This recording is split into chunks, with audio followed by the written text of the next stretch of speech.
highly doubt they're gonna come up. They're all way down back grazing. They may possibly come up later today because it's supposed to be 90, so I would if I were them.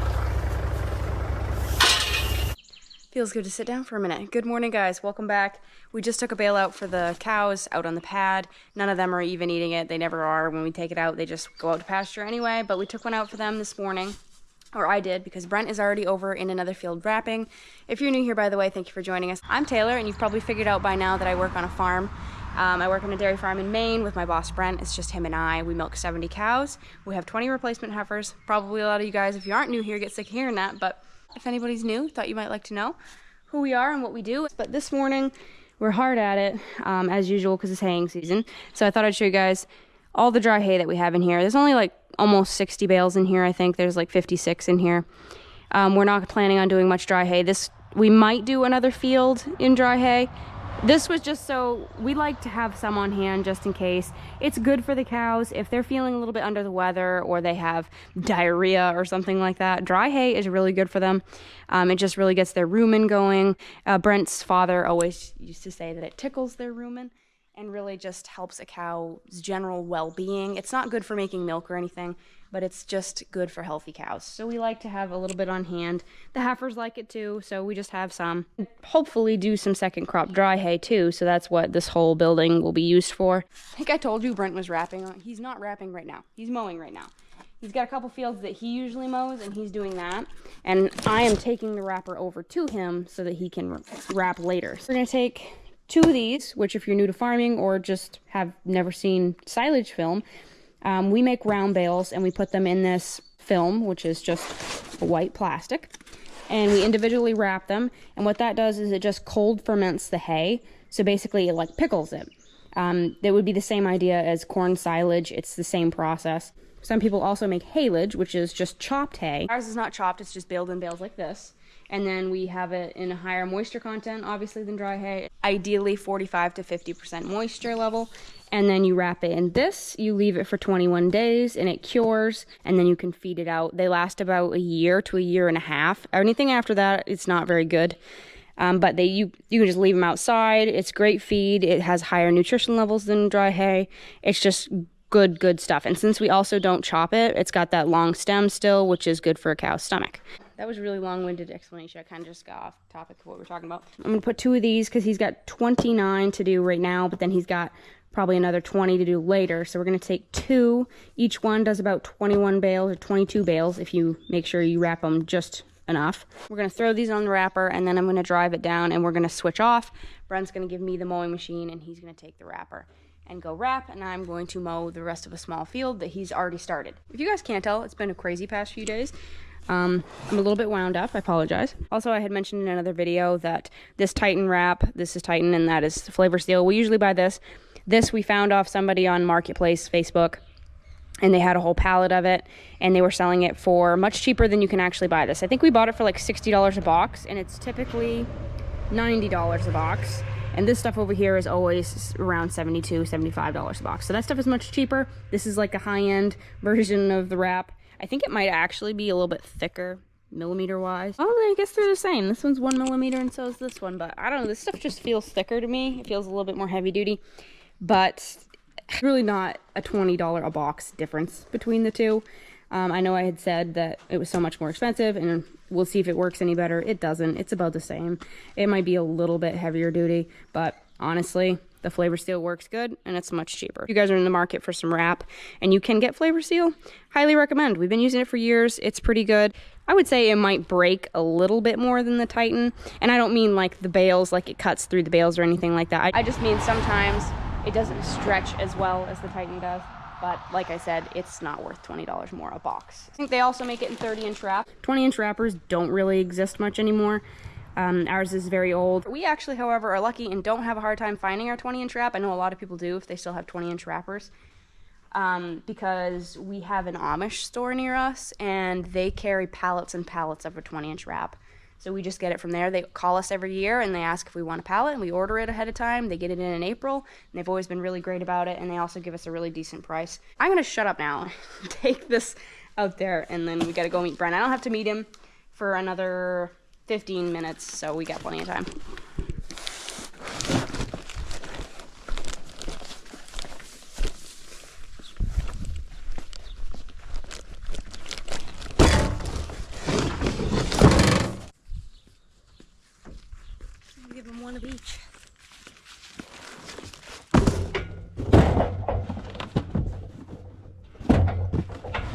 Just threw them in the turntable because I used to have two. I'll take this off on here. Had two of these, which is where you would usually take them out of the box and stick this part, which is what's inside the box, on here. And then there would be another one, and you just stick your extras on there so you never have to run in and get any. But this one apparently rusted through the other day and completely fell off, so now all we have is this one. So I could open up one of them and put them on there, but Brent just told me to stick them in there and then bring it down. I do still have a little more time before we head over. I want to try to look for the battery shutoff that we bought for our other Massey, our 492. If you guys watched the last video, you know that our 6150, it's actually older than our other Massey, but I call it our new Massey. It's over there hooked onto the tedder. It was dead the other day for whatever reason, so we had to charge it. It's got a battery shutoff on it that somebody put on, and it's not very good. So those oil drums always scare me when they pop like that. We're gonna look for the one that we bought because we can't find it. We never ended up putting it on our other Massey because we thought it was getting drawn down, but in reality it just had a bad voltage regulator, so we didn't end up using that battery shut off, and it was a really good one. But now, of course, we've misplaced it. Naturally. We've looked everywhere that we would usually keep it, and it hasn't been there. So I thought I'd come out and look in the shop. Have some toggle switches. I love this thing, by the way. It's like Skippy peanut butter jars, like old peanut butter jars. And then they just have the lids screwed to this piece of wood, and then you just put stuff in there, screw the jar on, and then you can just like flip it around. I think it's awesome. It doesn't take much to make me happy. I've already looked over here, but I'll look again. I really don't understand. It's our grinder shelf, by the way. We have like a million grinders. What is this? Good question.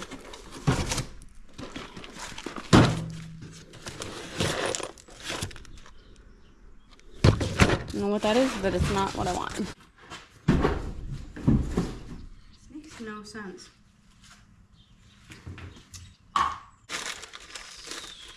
There's the brake pad for the Massey. What is this? Oh, a yoke that we had bought for the mowing machine that wasn't right.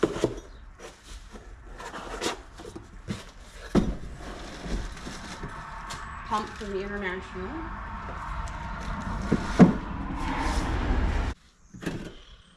Planter wheel. Tedder tires. I don't see it. Isn't that something? I guess it's just not over here. Oh, by the way, this is the bearing pack that we had welded last month, I think. And we had ordered a new one because we didn't think this one was going to last very long. It was starting to act real sloppy. There was nothing wrong with the mowing machine. It was still cutting perfectly, but it acted a little sloppy. So before we went to the field that is quite far away, which is the one we're doing right now, we actually put the new one in because it showed up a little while ago. And we just didn't want to have to, obviously it's going to be easier to fix if it's over here where all of our tools are. So we just put that in right now. So this can just be a spare for now, and we'll probably order another new one. Because honestly, this is what's most worn on our mowing machine is these. The nut will just turn inside it, and then it won't actually turn the whole disc. So the other disc will be just like hitting it, and it'll just like be running around and they're not doing anything. It'll just be getting bounced back and forth by the other discs, which is obviously not good for it. It hurts the knives and messes up everything, the timing and stuff. Preventative maintenance, imagine that. We put that in before this one went bad. So we can still use this one. It's not terrible, it's not good, but it would do the trick if you needed one before your other one came in, because you have to order everything now. Nobody keeps anything in stock, which I know. They don't want to have it on their hands and have money just sitting on a shelf, but it is really frustrating as a farmer when you constantly have to wait for parts. So at least now we have a spare so we don't have to wait. I can't find it, and it's time to go meet Brent, so I guess maybe we'll just stumble across that battery thing someday. I guess we'll have to. I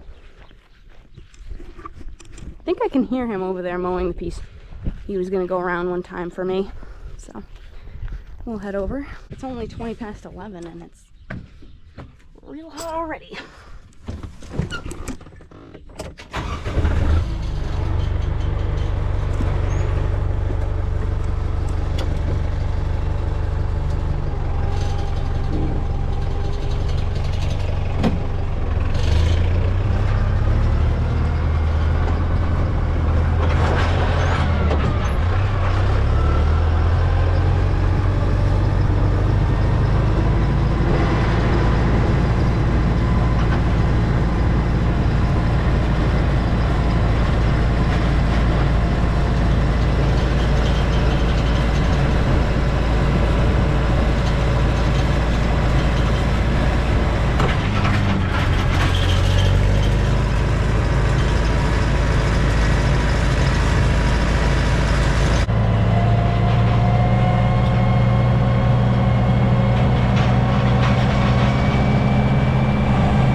like the swale grass area. It's always really, really wet, and we usually feed it out, but it looks pretty good this year, so we're gonna wrap it, and it's dry as can be, so it's the perfect time of year to do it, so.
is you're always confused that it has a foot throttle. I guess that most of the 1066s didn't have a foot throttle.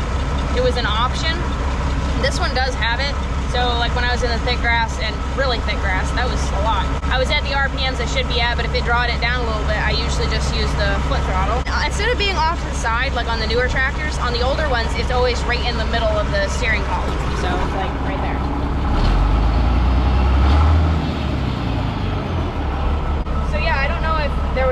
years that they didn't really offer it unless you wanted it, and then there was some that they had it standard. But Brent's father and his uncle bought this right off the showroom floor.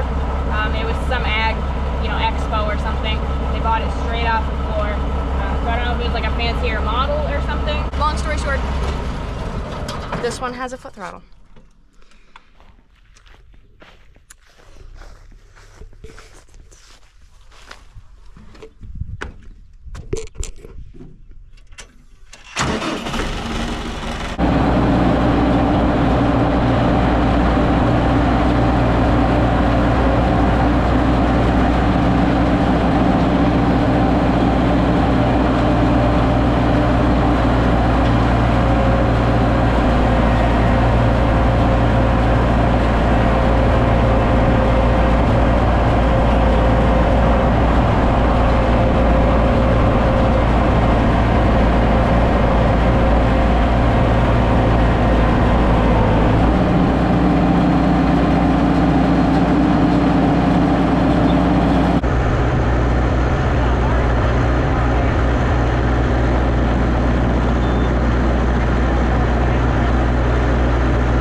It better start this time.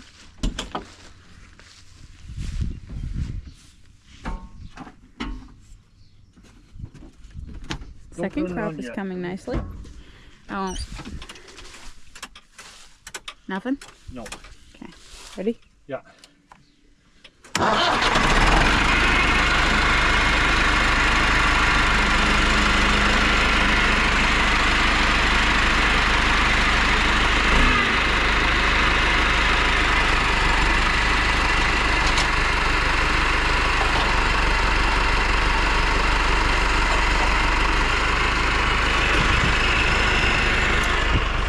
Supposed to be having a big storm tonight. Everybody keeps talking about how bad it's going to be. Really strong winds, possibly 2-inch hail. Bad. So he's moving that. We gotta put the window down in it. Which reminds me, I've gotta unhook the wrapper and then put the window down in the Kubota. Well, maybe I can put it down the way it is, but I don't know.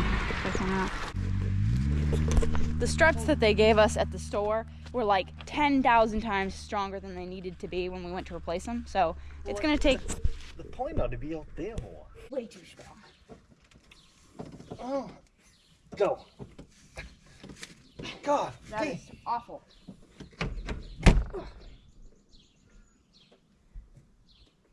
Those definitely need to be replaced. Yeah, if you open it up, it would shoot me right up.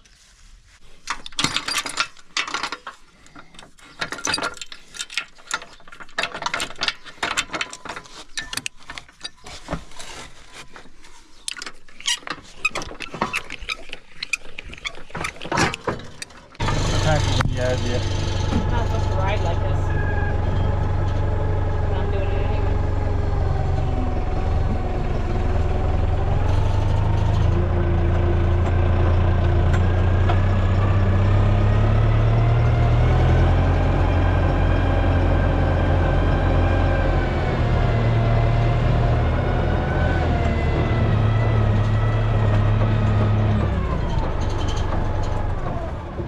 You gotta move your seat ahead a little bit.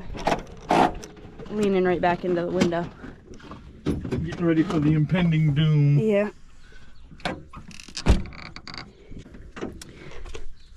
There. I mean, we could park stuff in the metal building, but really, that's I don't know. I don't think anything's even gonna happen, but maybe. It is oddly quiet. Hopefully nothing happens, but you never know. You know, it's almost 10 years to the date, right? Since we had that microburst or whatever it was. I call it a tornado because it was quite frankly terrifying. Yeah. It was pretty bad. Yeah, it was pretty bad.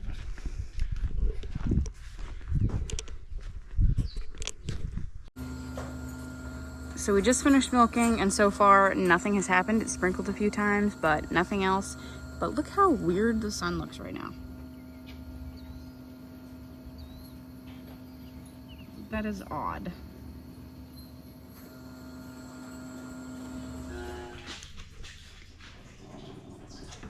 Good morning, guys. We were just getting started. Brenna's out rounding up the bovine. I've got the coffee going in the milk room. I'm just about to start the wash for the morning, or rinse. It's just hot water and some chlorine. I did clean the floor and everything in the milk room yesterday. I gotta clean my milk filters. I got a couple right there I gotta pick up. Clean the top of the tank. Like I said, I pressure washed the floor. Cleaned all the stainless steel pipes and also the PVC pipes. In here, there's some dust on the back of the tank that I gotta clean off since yesterday. But pretty spiffy. In here, we have an inspection, like a milk room inspection every 6 months, and we're just about due for one. So just making sure everything's tip-top shape for that. Let's start that wash, and the coffee hopefully will be done by the time we're done that. I think there's a little left in this one. Yes. This is a low temperature sanitizer.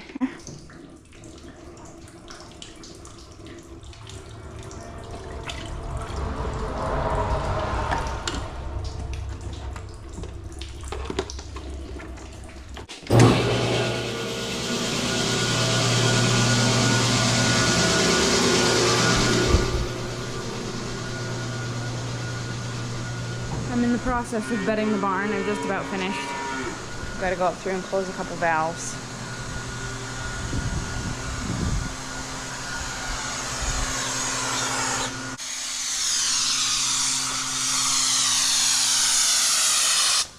So we ended up having absolutely nothing from the storm that they were saying we were going to have yesterday or last night. Not a thing. It sprinkled a couple times. Didn't rain at all last night when it was supposed to have a bad storm. Nothing happened. They were saying it was going to be the worst storm Maine has ever had. Absolutely nothing happened. I don't know where it went or what all happened, but we didn't get a single thing from it. Don't get me wrong, I'm not sad that we didn't have a terrible, terrible storm with hail and stuff, but we really did need the rain, and we didn't get a thing. So it is like 50% or 60% chance of rain tomorrow, but I don't know if we'll get anything from that either. So yeah, everybody freaked out, probably raided the grocery stores, I don't know. All for nothing. I think Canada, like Brent was saying that Sherbrooke, I guess, got quite a storm, but by the time it got to Rangeley, Maine, which is like western Maine, it had already like petered out. So I gotta finish bedding a quarter of the barn. I can see some of the cows walking up into the freestall right now, so Brent's probably just about done. So we do have a few things that we're gonna be doing today that I wanna take you guys along for, that I think, to me, is gonna be exciting. I hope you guys enjoy it as well. So we'll get the girls in, milk them, and then today we're kinda gonna be playing hooky, and we'll bring you guys along. So I'll catch up with you later.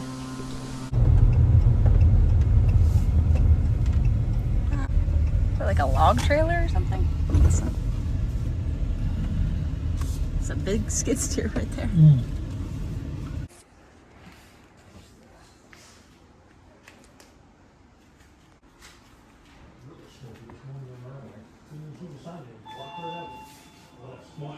Yeah. Oh yeah. I watched the news. You did that last night. You could smell it, you could see it. Walk off the sun. I'd take that John Deere over there, honestly.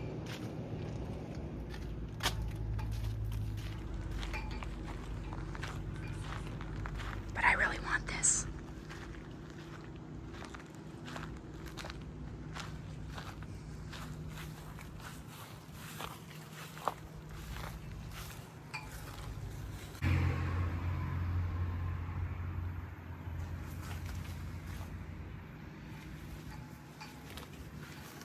Or this. We could use this too. I was gonna say, we just got back from the Vermeer dealership. That's who fixed our baler. It's in Norwich Walk, right? 3D Equipment in Norwich Walk, Maine. They fixed our baler. They did a really good job. We got 2 rolls of net wrap, the parts. We have the static bar, the struts for the baler. Let's see, the hydraulic shutoff valve, and the brake pad parts there. And then I got some books. This is a Gale loader book. If money was no object, I would have this loader right here. It's 100, where did I see that? 143 horsepower. It's got a Dukes engine. I love it so much. It's beautiful. Then I got a Vermeer calendar. Pretty cool. How much did all of that cost you? $1,000. Jeez. And Costs money to farm, that's for sure. This was us playing hooky today. We were actually still working. what's that? I said, this is us playing hooky today. We're actually still working. We just went to get parts. Yeah. We didn't really take the day off. The loader that they had there was an ALT 750. Yeah. The one I like is the 950. I mean, the 750 is still so nice. I like it so much. Let's see. The 550, 750. So the 750 is 74 horsepower, so that's like plenty. I like it. I like Gale stuff. It's built really well. Look at that skid steer of ours. Yeah, you've had it. It's 22 years old and never had a wheel bearing. Never had a wheel bearing. Never had anything. Never had anything. It's got like 5,600 hours on it now, and you've never done anything to it. Other than the handles are all sloppy, and you've fixed that a couple times. But. We had a little case one time, that had 5,000 hours, it was all done for. Well, that's usually what they say. 5,000 hours on a skid steer. But you're really easy on yours. You run it at an idle all the time. We took the throttle right off it, so it's on an idle, but you don't need speed. It doesn't matter on the skid steer how fast you rev them. They only go a certain speed, period. And remember that time we went to that wow, that corn looks, you're right, that corn looks really good. That's the river land, near a river. Remember that time we went to the farm, that big farm, and they were cleaning out, and they were barely moving, but that skid steer was revved up as wide open, high as it would go, and it was just barely moving. It's like, why are you doing that? You're using so much more fuel doing that. You don't need to. He wasn't even doing anything. He was just scraping down liquid manure. They'll lift the exact same amount of weight on an idle than they will full tilt. Yeah. That's the way a skid steer works. Like you said, 90% of the people, they aren't using what do we them. Use 5 gallons a month. Like that. Yeah, 5 gallons of gas a month, and we use it every single day. Sorry, fuel. Somebody's cranky today. Your pockets are lighter and now you're angry. Yeah. I just realized that I totally forgot to end this video. I hope you guys enjoyed joining us for the day, running along with us to get parts on our, what we would consider a day off. Don't forget to give us a thumbs up if you enjoyed it. Comment down below. We love to hear from you guys. I gotta finish milking, so keep it real, keep farming, and we'll see you in the next one. Bye, guys.